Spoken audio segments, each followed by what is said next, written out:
two, one.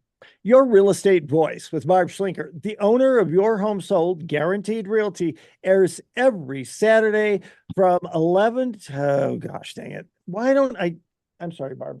I never change. I'm like a monkey. Whatever is in front of me, I just read it and I never change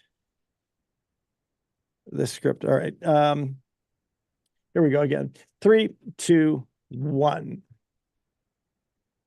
I'm Richard Randall, and welcome to Your Real Estate Voice with Barb Schlinker, the owner of Your Home Sold Guaranteed Realty.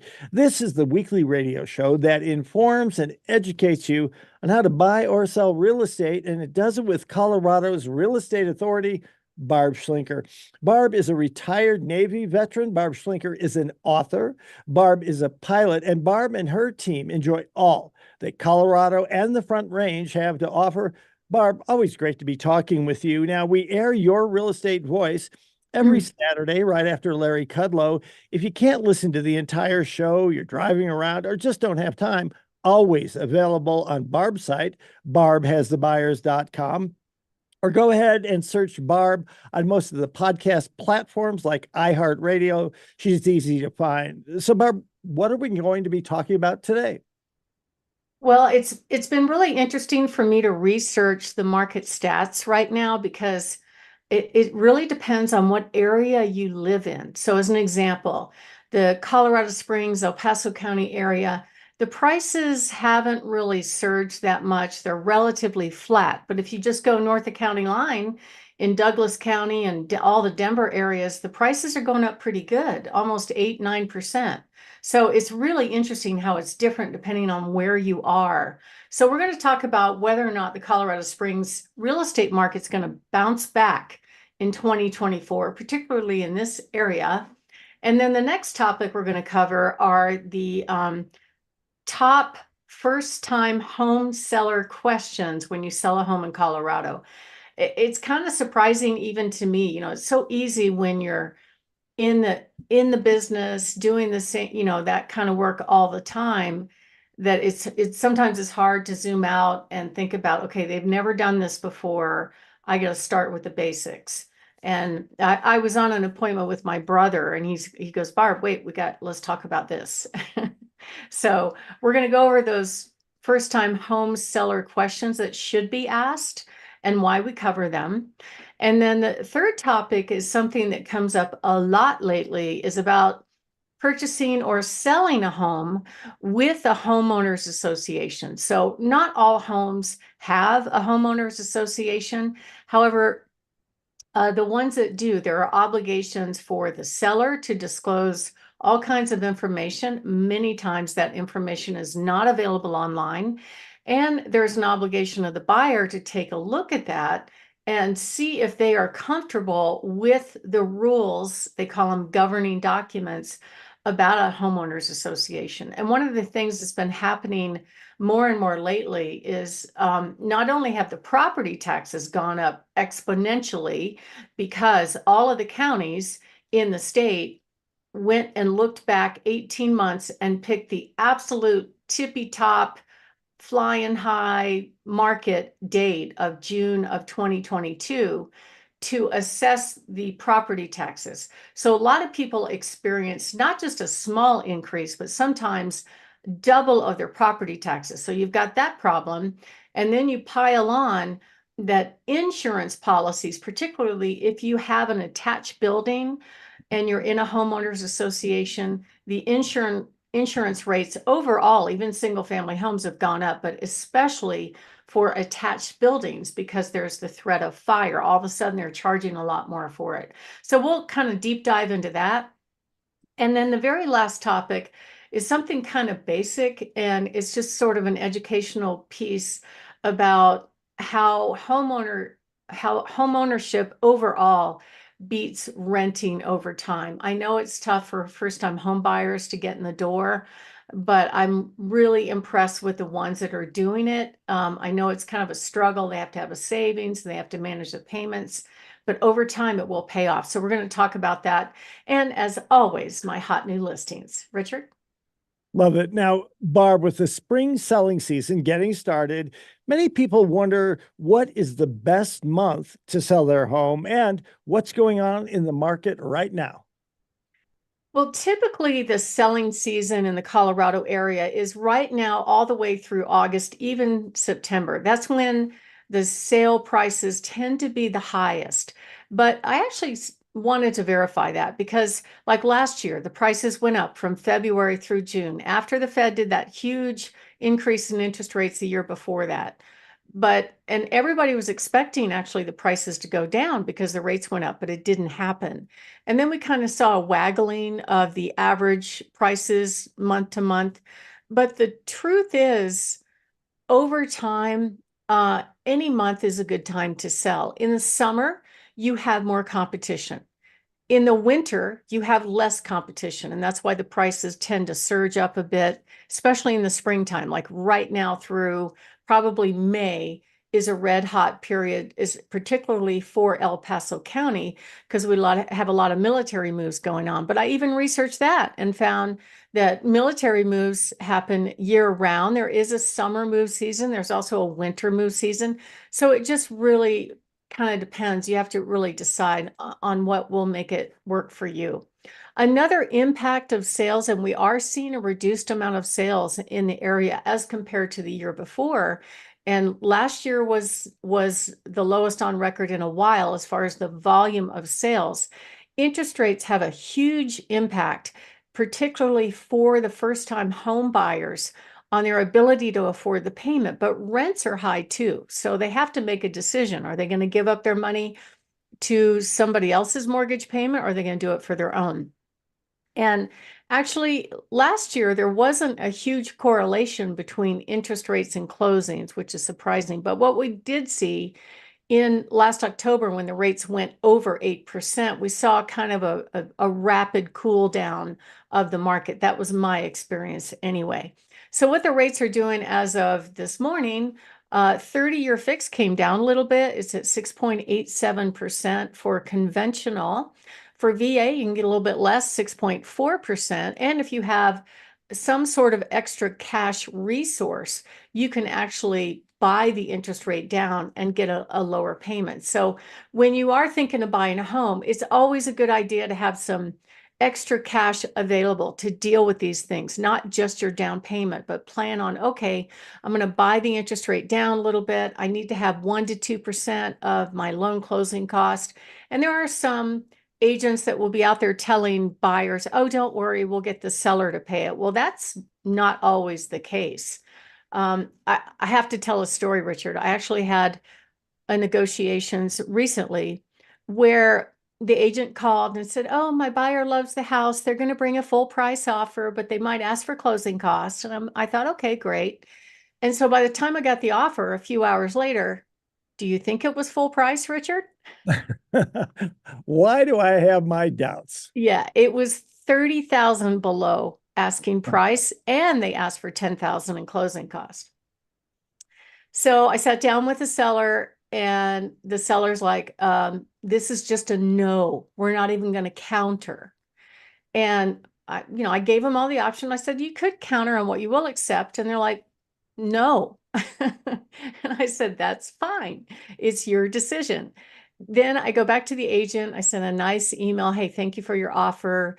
The sellers decided that we're just too far apart in price. I wish you all the best, blah, blah, blah. So, of course, right away, the phone's blowing up. This is on a Sunday. Ring, ring, ring.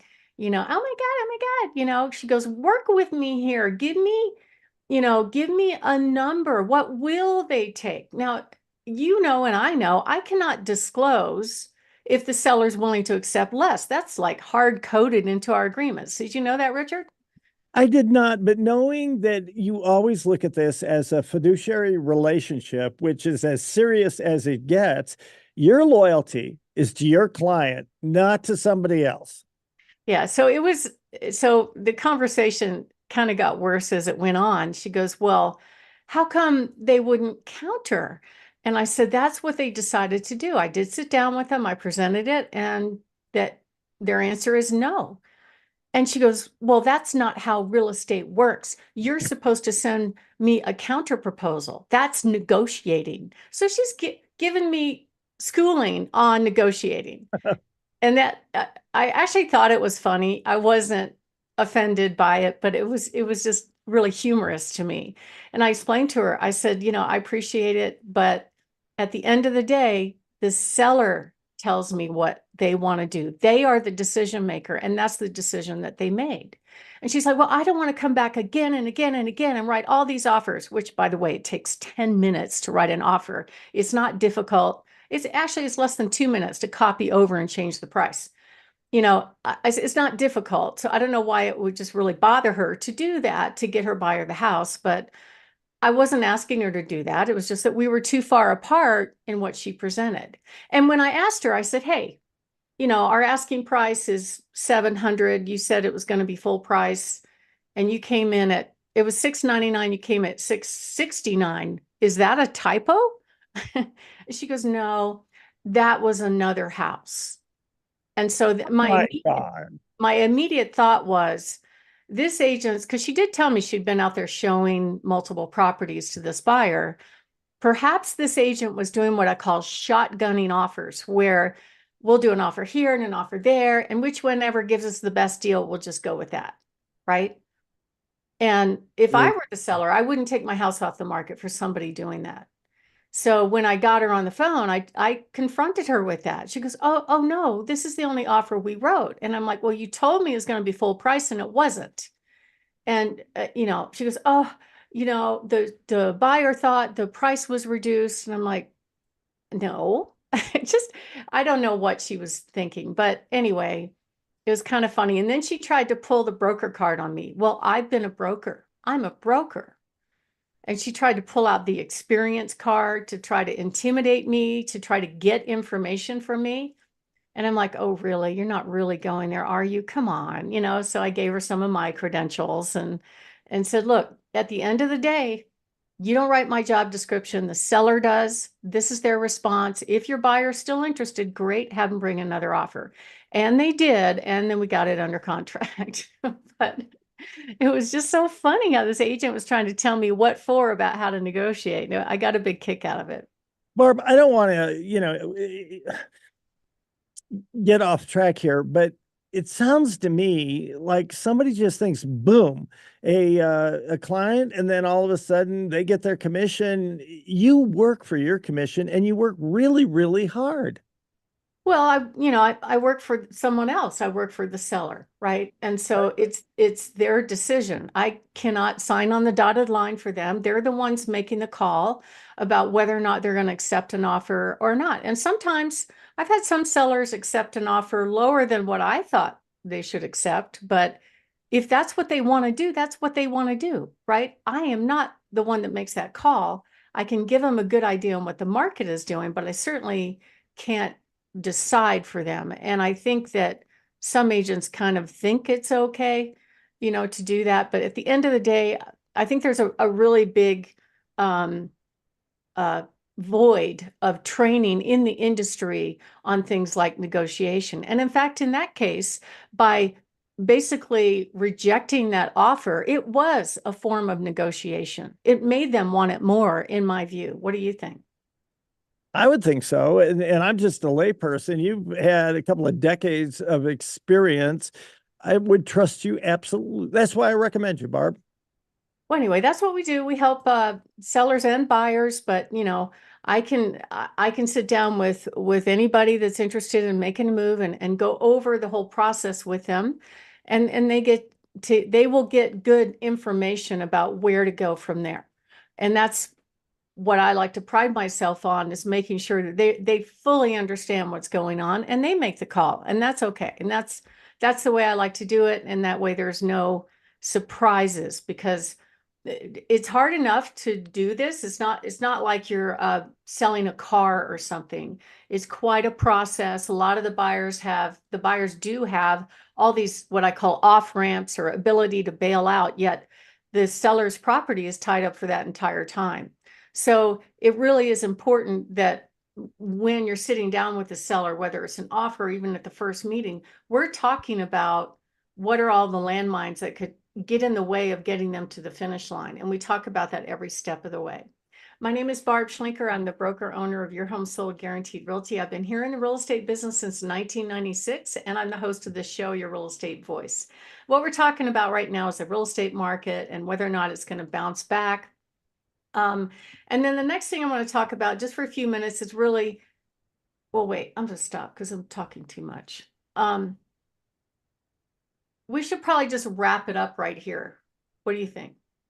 Yeah, I think we're at almost 15. So if you want to keep that stuff for another week or Yeah, I'm keep not, it I'm over not to going to another. cover any of that stuff because I got off on this negotiating thing, which I think would probably be interesting to people. What do you think? I think it is absolutely. And Okay. again and again, your experience just shines through all of that when you start talking about it. And, I try to dwell on that over and over again. And I think people listening will want that, expect that, and I think it'll resonate with them. Okay. All right. So, DJ, at the point where I said my name's Barb Schlinker, I'm going to go to if you are thinking of making a move and then wrap it up. Okay. Cool. All right. My name's Barb Schlinker with Your Home Sold Guaranteed Realty. Barb has the buyer's team and the host of this show, Your Real Estate Voice.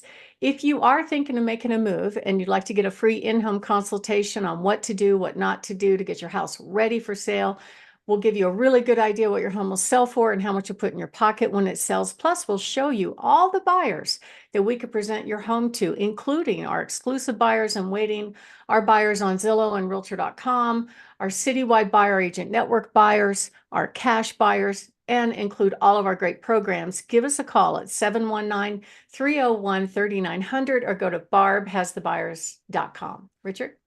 You're listening to Your Real Estate Voice. That's Barb Schlinker of Your Home Sold Guaranteed Realty. She's the host of the program. I'm Richard Randall. I sit in with her. And if you're thinking of making a move, call Barb at 719-301-3900 or visit barbhasthebuyers.com. A short break. When we come back, we'll be talking about the top mistakes people make when they're selling your Colorado home. Stay tuned for that.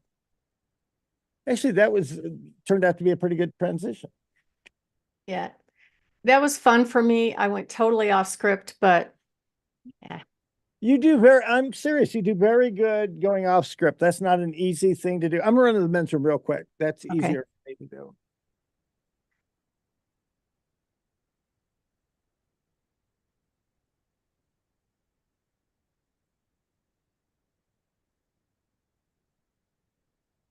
Were you able to follow that, DJ?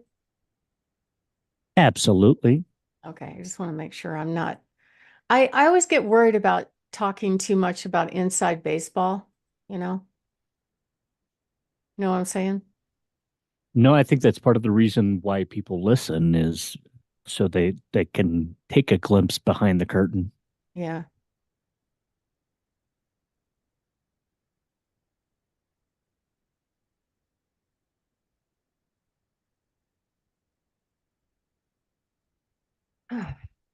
Yeah, I got such a kick out of her telling me what for. This is how real estate's done. That's unprofessional.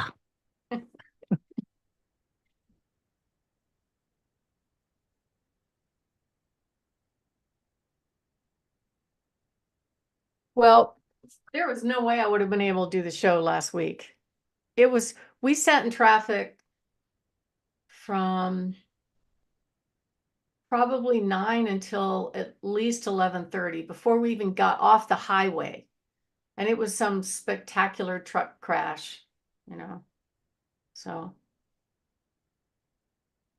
And every little sound would be picked up in the cab of your truck. And right. I was like, I am not dealing with all that. Yeah, it makes your job harder. Yeah. And, But and doing a it replay makes was great. It worked out great. It sounded fine. and that's why I went back 2 weeks, just so it sounded, Different. yeah, it wasn't the exact same piece. And I thought got all of the time references out, so I do apologize for that. Oh, no, it's okay. I didn't even expect you would do that. I just thought it'd be a replay. Oh, I no, No. I go through it and listen to it to make sure that it's not all time sensitive. Usually you only make references in the first segment and in the last segment. Oh, So, yeah. This time I didn't at all so far. I think I'll keep an eye on that. And that way we can keep our shows kind of more evergreen. Just be careful about what I'm saying, not, oh, put a date stamp on it.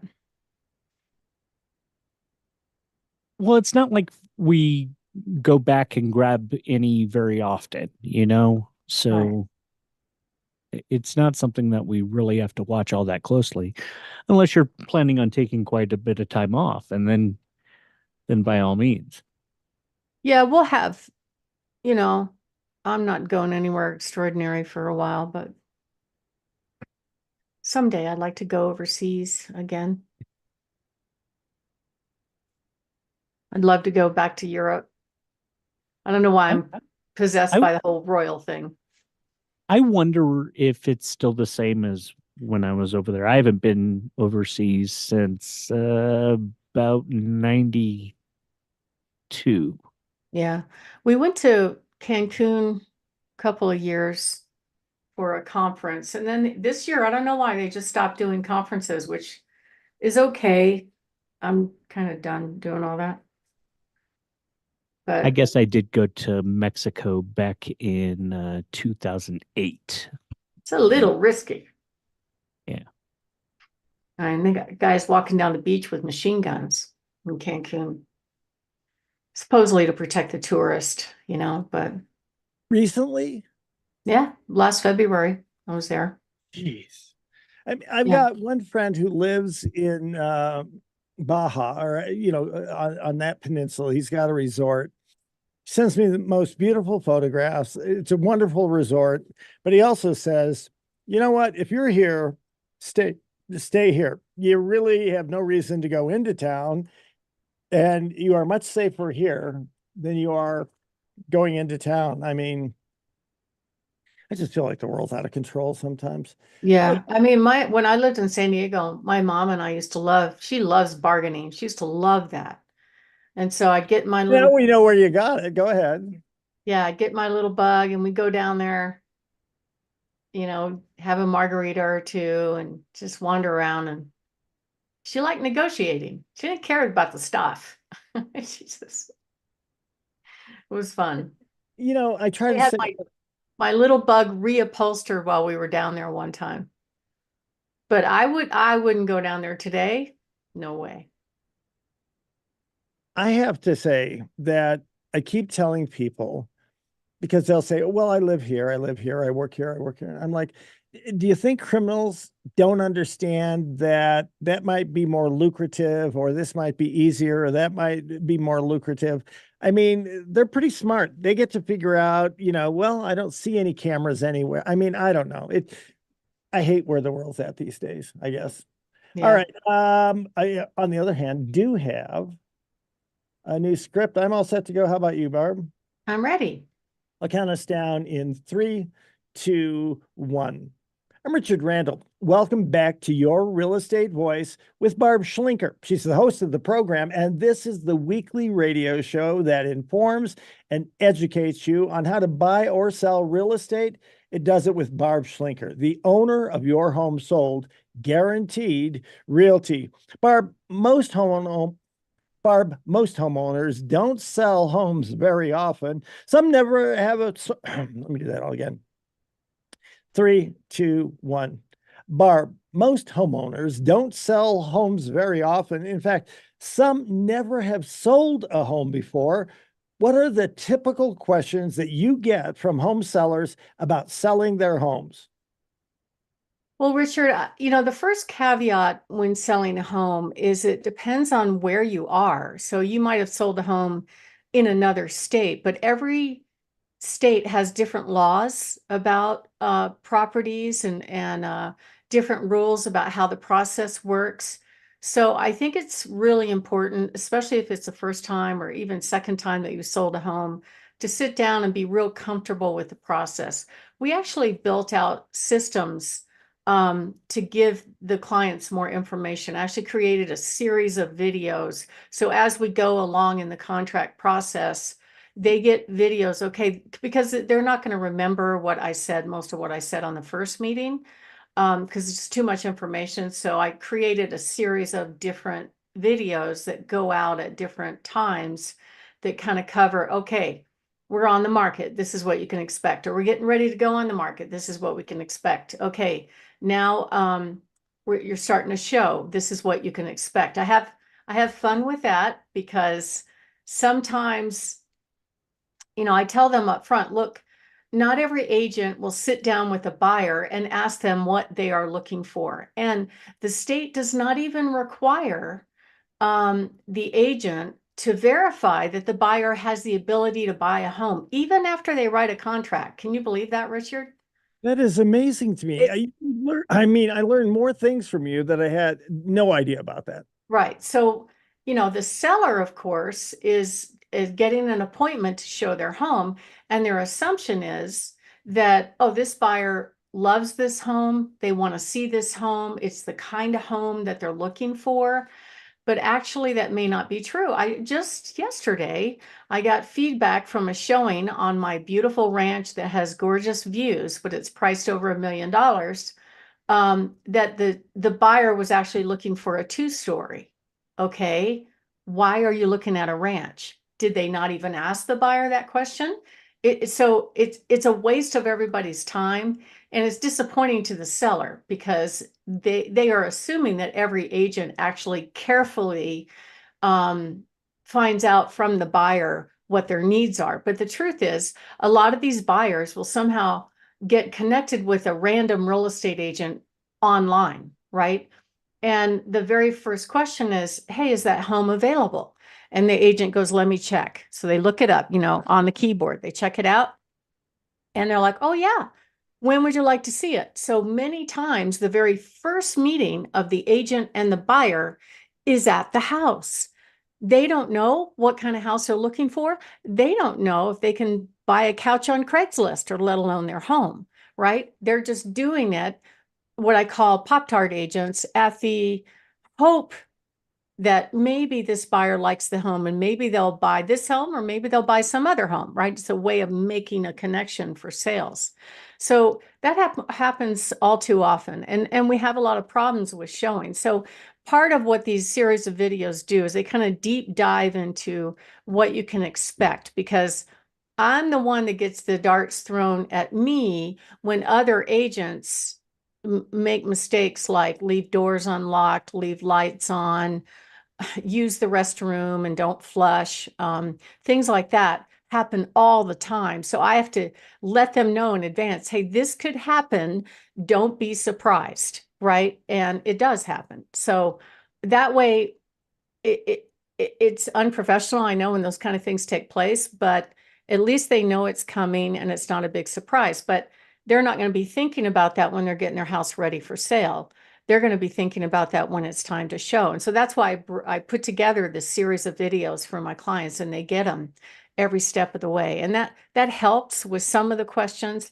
But just in general, what are some of the good questions that a seller should ask? First of all, when's the best time to sell? We covered that on the last segment. It really is when you're ready. Don't worry about it. And I find that most people won't make a move unless they have a destination in mind, right? They're not going anywhere until they have a place to go, because they don't want to be rendered homeless or have to arrange for temporary housing. So that's one thing. And typically, from the time that you go on the market, could be anywhere from a week to a couple of months to get a contract. Once you get a contract to closing is about a month. So it's not an overnight thing. It could take as little as 30, 35 days. It could take as long as 3 months. It really just depends. Another common question I get all the time is, how's the real estate market? And, the real estate market depends on the house, In general, the market's pretty strong. It leans slightly towards a seller's market. However, it also varies according to the motivation of the seller, the motivation and the needs of the buyer. There's a lot of dynamics there, but we try to give kind of a general idea of, okay, we actually have data for every zip code, for every neighborhood that we can share with the seller. So then when we sit down with them and we talk about some of the important decisions like pricing and positioning the home, they can make the best choice to get to reduce the time that they're selling. I'm sorry, to reduce the time that they're showing the home, because that's probably one of the bigger pain points for most home sellers, is to deal with showing after showing until we finally get a buyer. If you do it right, if all the stars align, you can actually sell the home relatively quickly. Another question that's a good question to ask, which would be, what information about my home should I disclose to potential buyers? So we have written disclosures that we use. And in general, you have to disclose anything that's broken, right? Or sometimes anything that was broken and you fixed it, like an insurance claim, roof damage, water intrusion in the house. You're always better off being completely open and honest about the condition of the home rather than kind of, shuffling it under the rug. But in general, they want to know about things that are broken, any contamination, like if you had a radon test is a big thing right now, water penetrating the home, source of water, that kind of stuff. But we sit down and actually go over the disclosure and disclose it. I had one client that I just closed in which she ran a daycare in her house. So because of that, the governor required a special lead test on every single faucet. Now that is not customary. We don't do lead tests typically on homes, especially of all the good water that we have here.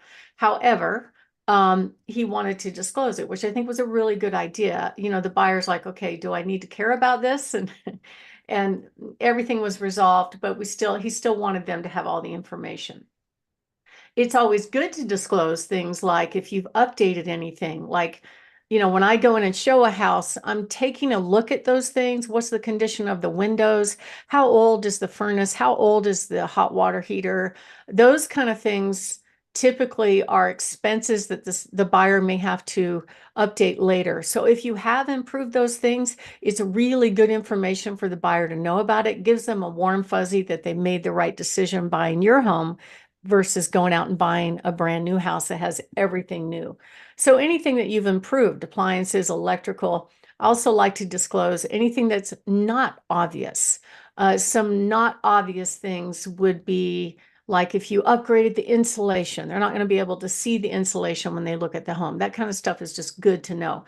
Another good question, which I get all the time, which is a whole nother segment, how should I prepare my home for sale? Well, it really depends. It depends on where you plan to price the home and what your motivation is. But in general, most buyers don't want a fixer-upper unless you have the home priced well below market, and then they will jump on it and pay a premium. So we will go over that when we meet and we talk about what are your motivations, what are your goals. We'll talk about what to do and what not to do to maximize your dollars when you sell it, all that kind of stuff. But in general, most buyers just want to move in, drop their stuff, and get on with their life. So I would definitely recommend some realistic, mostly cosmetic improvements. Things like wallpaper and borders are very dated looking now, but some wallpaper is actually, it's coming back in style, and some of it is very muted and it may not matter. Definitely fix broken things.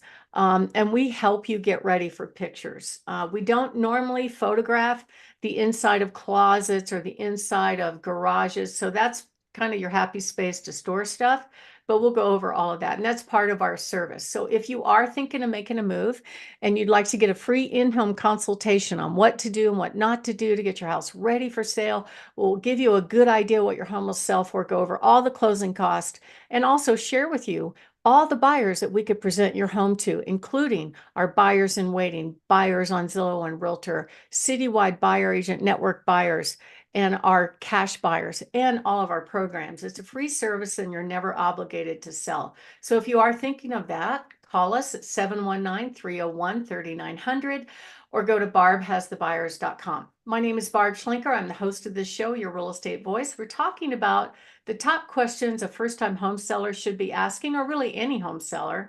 And next up, we're going to cover some questions, including questions about value and what's the difference between a tax assessed value and a market value, negotiations, and commissions. Richard? We're discussing what are some of the top questions that first-time home sellers ask when they're considering selling their homes. Barb, tell us a little bit more about the difference between an assessed value and a property tax. Tell us the difference between an assessed value and why it's different from what a house is worth. Well, an assessed value is a valuation for the county for property tax purposes. By state law, it has to be 18 to 24 months behind the current market values, which normally is less, although we had that anomaly a few years ago when the market was booming and the rates were low. But in general, property tax values could be higher or lower than the current market value. So that's part of what we do is we sit down and we take a look and we compare apples to look at historic sales. And we also take a look at what's currently on the market, like what's your competition right now, to help you make really good decisions about how to position the home price-wise. But market value is what the buyer's willing to pay. And tax value is just for the tax man. And in general, it's a good idea to price what I call realistically versus optimistically to be the best home available in the neighborhood. Another question, should a home seller leave room for negotiations when pricing a home? I get this question a lot, and I hear it, I understand it. I feel like the seller will sell more quickly and at a better price when they price what I call realistically versus optimistically. However, it's at the end of the day a seller decision. I give them all the data, they make the call, and we go from there. Another great question, and some agents will go out and say, you should make your home available to be shown all the time. Well, I don't agree with that. You have to make this work for you.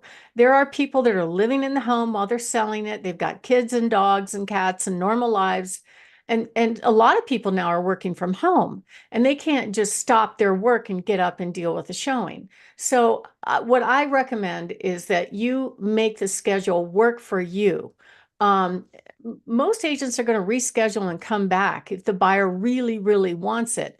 Keep in mind that a lot of these agents are just showing to meet a buyer, and they don't care if the buyer really, really wants it, right? Plus, if the time doesn't work for you when the buyer's available or in town, the agent could always go and get their smartphone and do a video or a walkthrough for their buyer using FaceTime and some of the technology that we have these days, without having to make it inconvenient for you. So I always say, make the schedule work for your lives. And actually, the less available it is, the more people want it, in my view. And then as far as what you should say when you're face-to-face with a buyer, most agents tell you to leave for any showing, but you don't necessarily have to do that. It's just, it's a good practice because the buyers kind of want to open the cabinet doors and, they want to look around and feel free to make comments. However, if you can't leave, it's okay. Just get out of the way and say you'll be available for questions about the house. The reason why agents are afraid of it is they're afraid that you're going to share your motivation for sell and hurt the negotiations. And then the cost of selling the home in general is these three things: commission, settling up taxes, settling up HOA, title insurance, and if the buyer negotiated closing cost. That is it. The buyer should be paying their own closing cost. So we'll go over all that when it's time to meet. So if you are thinking of making a move, give us a call at 719-301-3900. We offer a free in-home consultation on how to get your house ready for sale, and we'll go over all the costs and give you a really good idea what a buyer will pay for your home. Richard? You're listening, you're listening to Your Real Estate Voice with Barb Schlinker of Your Home Sold Guaranteed Realty. And if you're thinking of making a move, call Barb at 719-301-3900 or visit Barb has thebuyers.com. Barb's the host of the program. Reach out to her. When we come back, we'll be talking about the top 5 things to know before you buy into a home with HOA dues. With HOA dues. With HOA dues. One of those will work, I think. All right, I went a little long. Uh, My stories take too long. well, you got good stories. I mean, I'm sorry, but you actually have great stories. Thank you. And I think that, you know what, and you don't have repetitive stories. I mean, I always worry when I'm doing something, wait a minute, in a personal conversation or on the show, have I said this before? And sometimes it doesn't matter because it's so important that it should be said. And then there are other times where I'm, especially my kids, Dad, you told me that one before. And I'm like, okay, sorry. Sorry about that. My kids claim that every story they've heard before so that they Don't have to. Yeah, exactly. I was just thinking that. What Quickest do you way say? I can hear him. one of Dad's stories is to say, oh, no, you told me that one already. Okay, I got a new clock, new script, new everything. Be open somewhere. Let me see. Oh, here we are. I'm good, Barb. You good? Hang on a second. I'm trying to Nope. bring up the Word doc version. Patient as can be. There it is. Okay.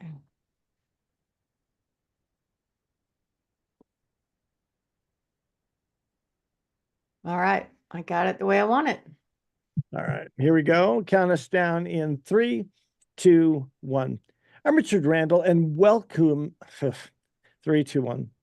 I'm Richard Randall, and welcome back to Your Real Estate Voice with Barb Schlinker. She is your voice and the host of this program as well. It's the weekly radio show that informs and educates you on how to buy or sell real estate with Barb Schlinker, the owner of Your Home Sold Guaranteed Realty. Now, Barb, many properties in Colorado have homeowners associations and dues related to those associations. So, what are some of the top things a potential home buyer should know about those homeowner associations? Well, Richard, one thing that's definitely for sure right now is everything's getting more expensive. Homeowners insurance is getting expensive. HOA dues are going up quite a bit and they're covering less. And like we actually own a condo here in town. And last year we had to pay an extra, I think it was like $700, what they call a special assessment, because they had to repave the driveways within the community. So that was one extra cost. And last year they had raised the dues because they're saying, well, the homeowner's insurance premium is a lot more expensive for an attached building. Okay, so they raised it probably $60. And then here we are a year later, and they raised it again, $150. And I'm like, come on, you guys, when is this going to end? And I would think it has a negative impact over time as the dues go higher and higher on what a buyer might be willing to pay if we're going to sell the property. So, and it's something that you can't control. It's kind of a forced expense. So what I'm seeing in a lot of the attached buildings, I've talked to some clients that have either a townhome or, a condo or something like that, an attached building of some sort, that all of a sudden their dues are going up, and it's going up over insurance mostly. So if you're a buyer or a seller, you need to know what your HOA dues cover. I actually had an experience that, you remember back in, I think it was 2016, when we had that monster hailstorm that just destroyed half the East County. Remember that, Richard? I was going to say that is probably the worst one. We have hailstorms. I think that may have been the worst one we had to endure here. It was something. And I remember driving through the neighborhoods of people that had vinyl siding. It looked like somebody took a shotgun to the side of the building. It was terrible. But windows were blown out. I mean, you name it. So, for the properties that were attached or townhomes, if you didn't buy this special extra insurance, I think it's called HOV, which covers any special assessments, the roof claim was not covered. So each one of these homeowners in these HOA communities had to pony up an extra $7,000-8,000 to replace their roof because the insurance for the HOA was inadequate to cover it. And so that's some things that you need to know about as a owner, especially in a community that has an attached building. And actually, there are rules, there are state laws that cover this. So in the state of Colorado, I think this was passed back in 2005, a law that basically says that the seller is obligated to disclose all of the documents about the HOA. So a lot of this stuff is not publicly available. Some of the HOAs have it up on their website, some do not. Some go through a management company and you have to pay a lot of money to get your hands on them. I mean, it's not very consistent or regulated. So it's kind of one of the banes of our work that we have to do every week when we get a property that has an HOA. I have to ask the seller, hey, log into your account, because as an owner, you should have access to all these documents, download them. That way we don't have to pay the management company to send them to us.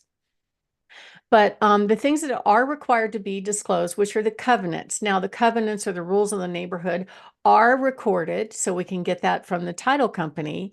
But all the other stuff, the rules about the HOA, the bylaws, the minutes to the meetings, the minutes, the annual meeting minutes, the insurance for the HOA, the financials for the HOA, all that stuff has to be shared with the buyer. And it's a state law. And if they don't share it, they could fine you a lot of money down the road if the buyer chose to sue you. So it's very important that you know about that stuff and have your fingertips on it. I just had a seller last weekend that said, here's my login, you pull it down. This is too much work. And I'm like, that's fine, we'll take care of it. But the law requires the disclosure, and the buyer has an opportunity to decide whether or not they want to move forward with a property like that, looking at the rules of the HOA. What the buyer should be looking for are special assessments, whether or not they can live with the rules. As an example, if they want to park an RV outside and the HOA says you can't do that, they need to know that up front. They should be reading what the rules are. If they can't have a trailer in their backyard, they need to know that. They also should look at the financials.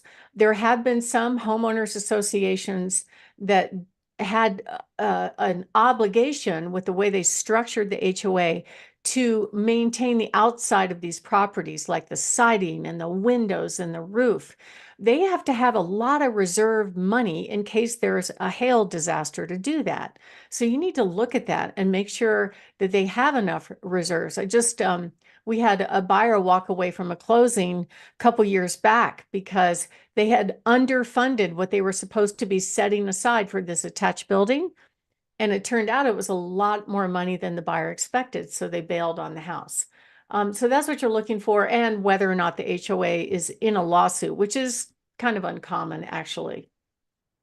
Now, why should a buyer care about its financials? Because you don't want to have to write an extra check for things that you're not expecting.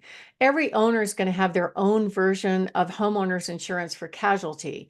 But if the HOA allegedly takes care of the roof and you don't have that HOV, that extra policy to cover you, I have a client right now where it's a small townhome community, and when they had to replace the roof, the total bill for all of those units was over $1 million.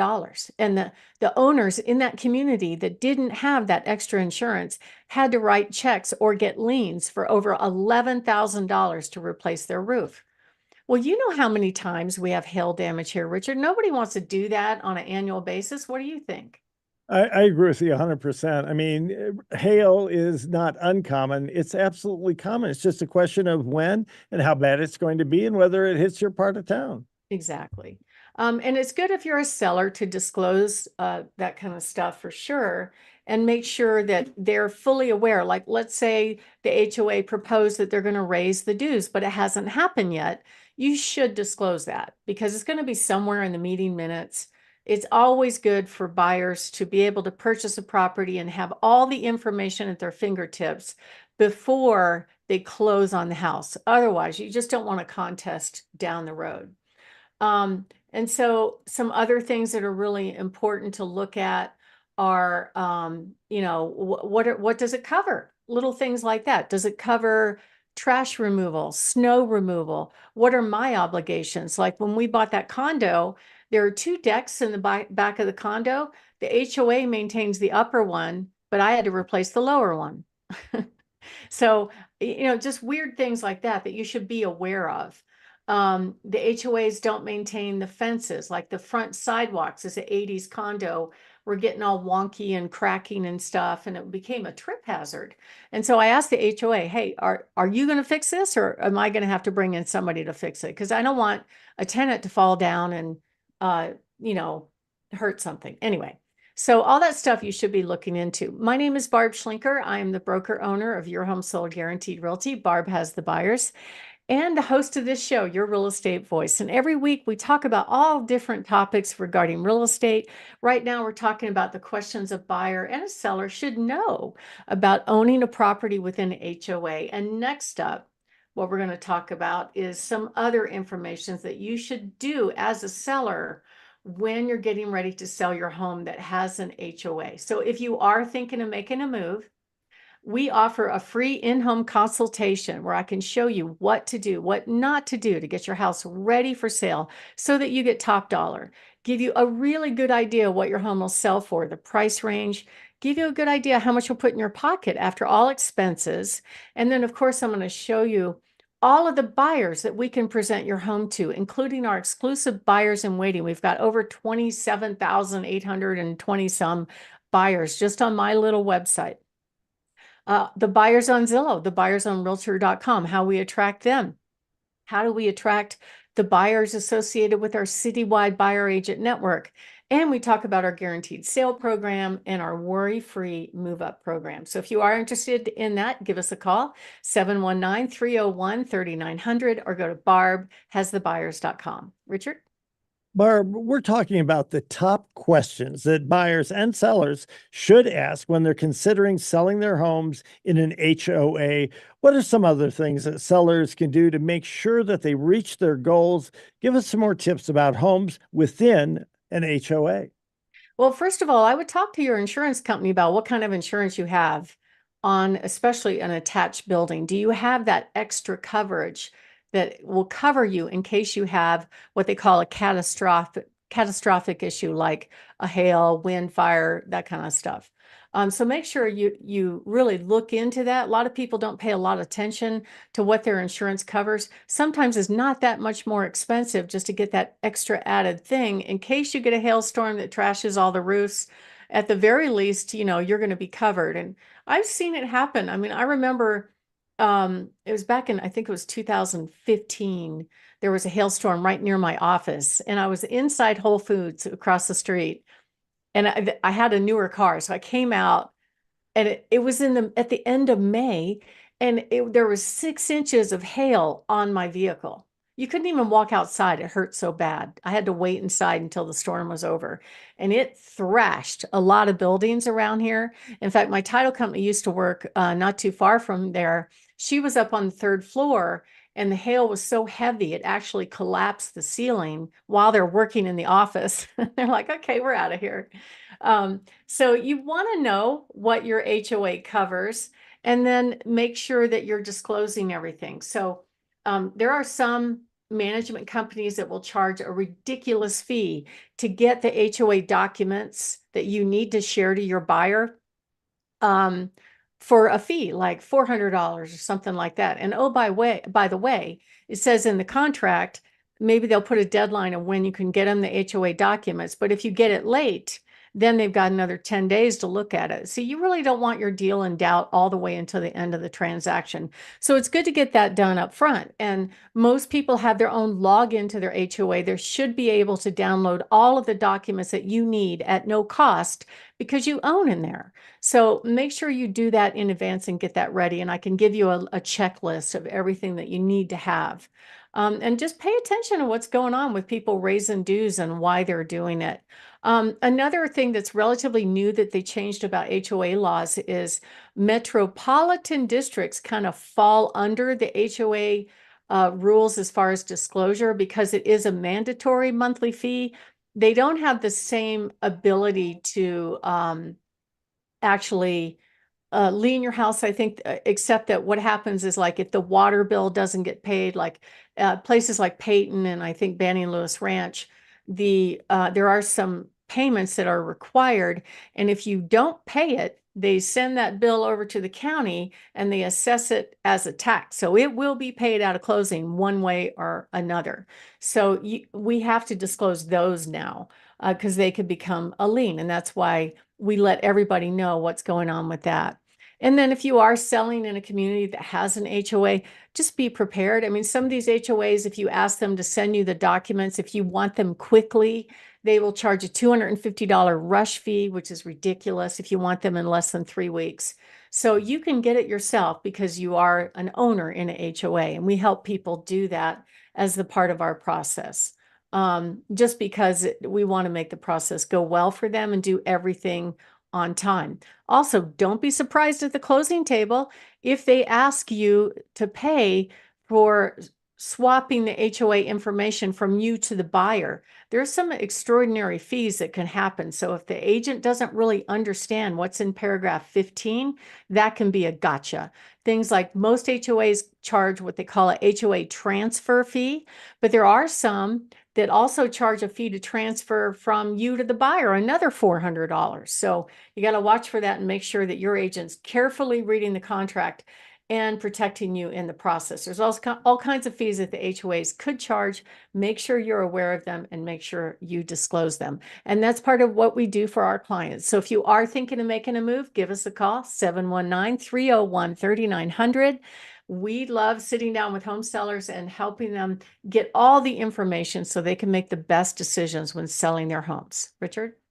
You're listening to Your Real Estate Voice with Barb Schlinker, host of the program. She's with Your Home Sold Guaranteed Realty. And if you're thinking of making a move, call Barb at 719-301-3900 or visit barbhasthebuyers.com. We'll take a short break. When we come back, we'll be talking about how home ownership beats renting, plus Barb's hot new listings. You don't want to miss that. I went long on that one. I'm sorry. I didn't start my clock, so.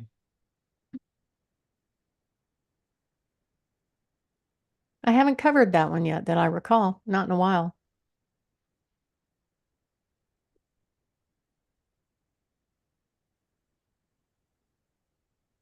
I don't remember it. Yeah. DJ, do you think I went too long on that? This next one's not going to be terribly long, so I can tighten it up if you want.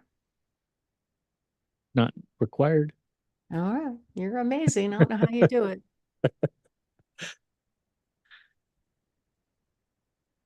No.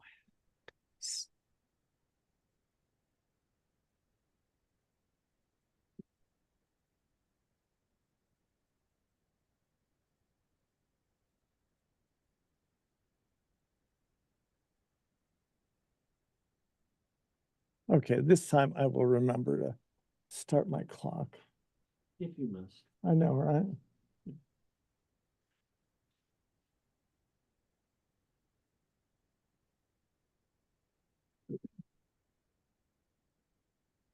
I had somebody make a comment on my YouTube channel.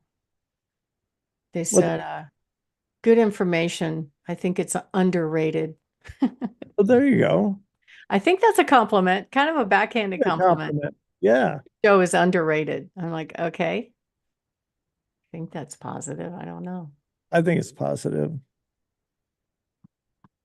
I didn't know I had a rating on my show.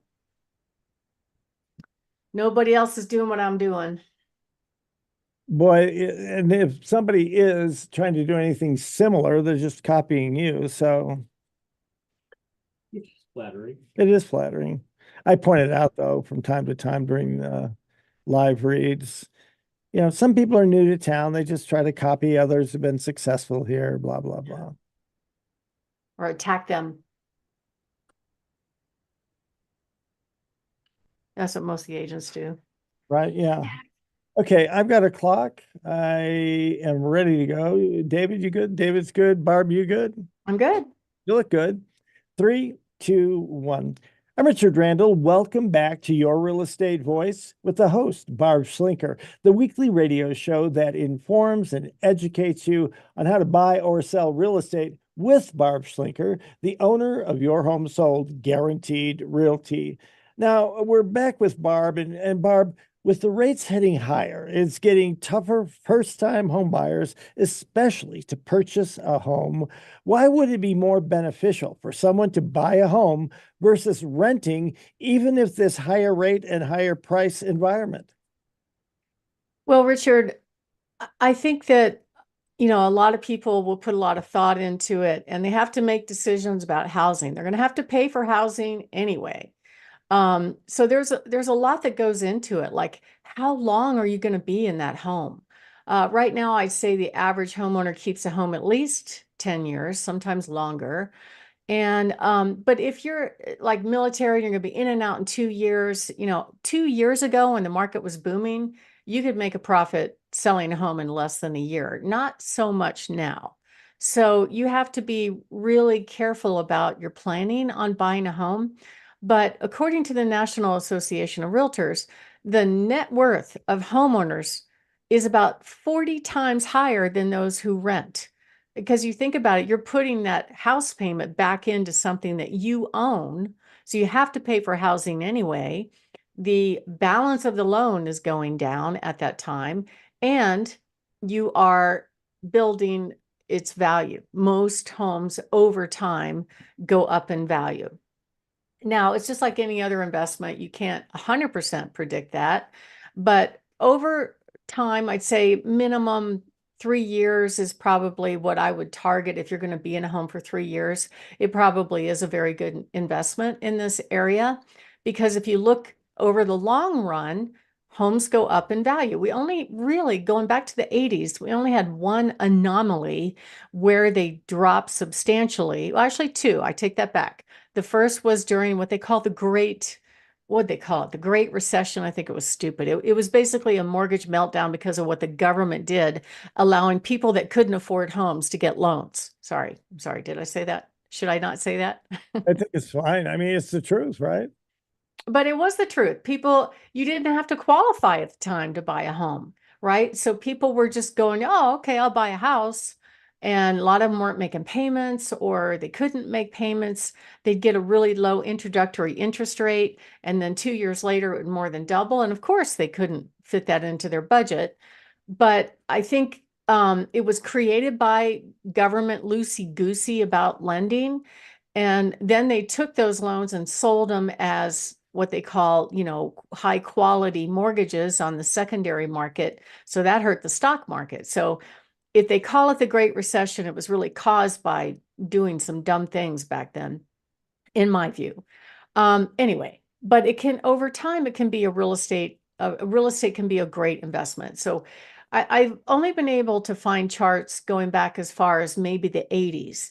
And across the board, the increase in value is gradually higher, gradually higher, gradually higher. The only major dips that took place were the Great Recession back between 2008 and 2012. And then really at the end of 2022, when the Fed more than doubled the interest rates in just 6 months, that did impact El Paso County down by 11%, but we made it up the next spring. So again, over time, it goes up. What all the statistics are telling us are that home values in the El Paso County area probably are going to go up 3 or 4% this year overall. I think the whole Denver metro area is going to go up more than double that. 8 to 8.8% are the numbers that I'm reading. And so at the end of the day, it is a good investment if you can manage it, if you can afford it. And so we're seeing a lot of creative stuff take place of people trying to afford homes now in different ways. They're getting family to help them with their down payment, or maybe they're qualifying, getting a family to add to their qualifications. I had one close this week in which the buyers were good. They were good financially. However, they decided to keep the townhome and get a bigger home for their growing family, that kind of blew them out of the debt to income ratio. So they just brought in a family member that, to add to the loan, and that worked out fine. So there are things like that families can do to help other family members get into home ownership. We helped our son buy a house right now. But at the end of the day, it's not great to pay your landlord's mortgage unless you have to, right? The average single family home rent right now is about $2,500 a month. That's $30,000 a year. That's a lot of money, right? That you're giving to somebody else's benefit, basically. With a moderate appreciation after 9 years. So I did the research and said, okay, let's take an average price home that you buy now and you wait 9 years to sell it. It's going to go up on average 4 to 5% a year. Okay. So if you're taking a house that's maybe 400,000, in 9 years, you're going to be selling that home for probably 700,000, right? And that's without doing anything different. The payment stays relatively the same. The balance of your loan is going down. So all these things make it a really good investment. The average gain over that time, probably just in your paying down your mortgage without paying anything extra, is you put another 50,000 down on the house, making your regular payments.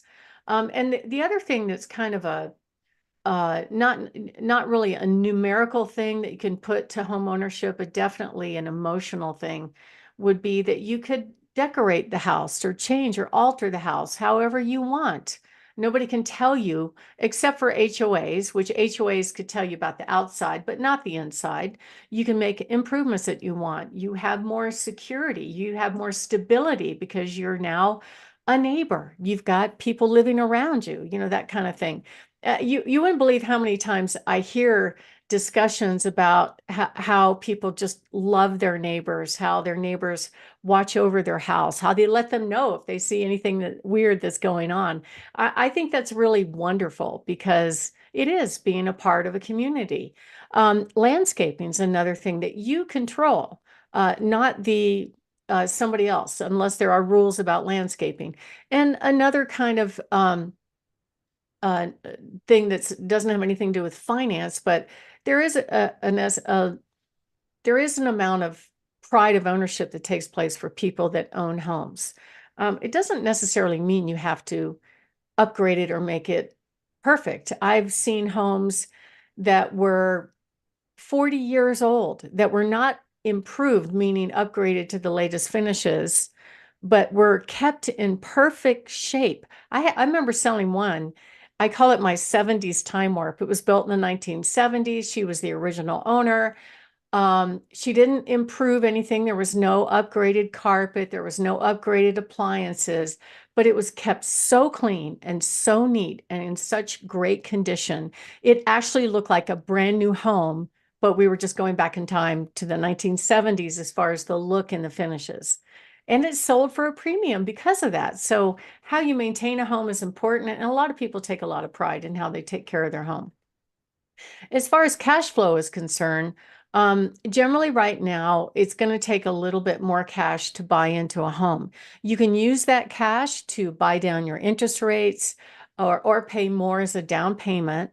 But, after 9 years, you might have a $500,000 investment. You might have gone up in value almost $500,000, but you're not paying an extra $500,000. So there's so many things about home ownership that make it make sense because you're going to have to pay for housing as it stands right now. And it's very important that you pick the right team to help you do this. It includes a lot of things. It includes the lender, your agent, who you pick for an inspector. All these kind of things are really, really important things when you make a decision about buying a home. We actually have a free report on our website. If you go to barbhasthebuyers.com and click on the free report in the green button under free reports, and the report is named Stop Paying Rent, and why it does make sense to buy a home if you can figure it out. I've seen younger buyers manage to save almost $100,000 to buy their next home. And I'm very impressed by that. It's not easy to do something like that, but they planned and they sacrificed and they got it together. And I think it's great because over time, that investment for sure is going to pay off. My name is Barb Schlinker. I am the host of this show, Your Real Estate Voice, and the broker owner of Your Home Sold Guaranteed Realty. Barb has the buyer's team. And we're talking about how home ownership actually beats renting. And next up, we're going to talk about some questions that you could ask your agent when you do buy a home. And as always, I love talking about my hot new listings. Richard? We're talking, Barb, about giving the audience information so they can find the best agent to help the buyer find a home. So, what are some other questions that a home seller should be asking when they're hiring a real estate agent? Well, number one, how much does it cost to use an agent? Normally, the agent makes their commission from the shared commission in the multiple listing service, although right now there's a lot of lawsuits going on about that. So that could change. It might cost you some money to use an agent. So you really need to know up front, they're not just door openers, okay? They are actually people that have experience. They should have experience. They are familiar with houses. They're familiar with things that they've seen in their practice about condition of home or areas that people like to be in or the style of houses that people like to be in. So ask any question you want. I think the more the buyer and the agent are communicating, the more likely is they're going to have a good relationship. And it doesn't matter how many years they've been in the business. It's more about how many sales that they've had. So how many how you could ask, how much experience do you have actually negotiating for me? Now, what does negotiating mean? It doesn't, a lot of agents think it means getting the lowest price, but that's not necessarily the case. It might be getting the buyer that house, right, up against other competition. And I've talked to some agents, even some young agents that are really good at it. I had one that was just pumping me for what the highest offer was on a competing offer situation. He didn't give up. He's like a dog wanting that bone. It was so funny. He probably asked me 10 times, okay, but what's the highest price? Are they going up over asking price? Give me some information so I can make the best offer for my buyer. And of course, I couldn't tell him. I had to just say, look, you need to tell your buyer to make the offer, the best offer if they really want the house, where if they go above a certain number, they don't want to buy it anymore, right? That is the number. I can't tell you what the other offers are because then I would be violating my duty to my seller. So, and also, can you help, the agent help, or can the seller help? How do we get our closing costs covered? Because those are expensive. Typically, loan closing costs to buy a home, in addition to your down payment, could run anywhere from $5,000 to $10,000, sometimes more on average. You also want to ask if you can cancel your agreement with the agent. Many people get worried about being stuck in a long-term contract, but if you feel like your agent's not doing what they promise, you can, of course, cancel. So we've got all kinds of great information on our website. Barb has the buyers. Click on free reports about some good questions you should ask an agent. So you can go ahead and download that for free at barbhasthebuyers.com or give us a call at 719-301-3900. Richard? Barb Schlinker is the only agent that I would recommend. And when you're thinking of making a move, she's the go-to and the only one. You're listening to Your Real Estate Voice with Barb Schlinker of Your Home Sold Guaranteed Realty. Favorite time of the show for you, hot new listings. Absolutely. I have a great townhome in Claremont Ranch, beautiful home with 2 masters, great lot, 2-car garage in the 374,999 that's going to be open right now. A gorgeous 2-story on Lavanya Place in Fountain, 4 bedrooms, beautiful, almost new home in the mid-4s, a fantastic townhome in Briargate in the low 3s at 320 on Smoke Tree. Also open this weekend, today 12 to 1, 14727 Allegiance Drive. Up there off of Baptist, just south of Baptist Road, close to the Air Force Academy in the low 6s. A beautiful home, 2-story with the main level master out in Peyton at 720 with solar, with 5 acres, zone for horses, lots of barns. It's a great property. Also a fantastic home, a rancher, another house that would be fantastic if you have four-legged family members with a barn and multiple outbuildings on a Cowie Way out in Peyton, 5 acres at $749, and then a spectacular home with amazing views on Arrow Creek Court in Flying Horse. And I also have coming up a beautiful duplex, and one more. We have a fantastic townhome over on Louisa Point. This townhome is perfect for the downsizers, and that home is priced in the low fours. To find out about all of our homes and all of our coming soon homes, go to barbhasthebuyers.com or give us a call, 719-301-3900. Richard?